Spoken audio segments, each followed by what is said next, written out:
This coal-black creature looks like it came straight from the depths of the underworld. How else can you explain that this species was only discovered in 2004? These insects are found in the impenetrable mountain forest of Peru, and their global habitat covers an area the size of 7 soccer fields. Their appearance is striking.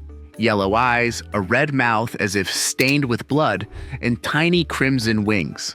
In addition, the Carter stick insect can secrete an acid that, when it hits the eye, causes a burning sensation comparable to pepper spray. Despite its intimidating appearance, the stick insect is quite peaceful and is even popular as a pet. What do you think? Is it worth having such an insect?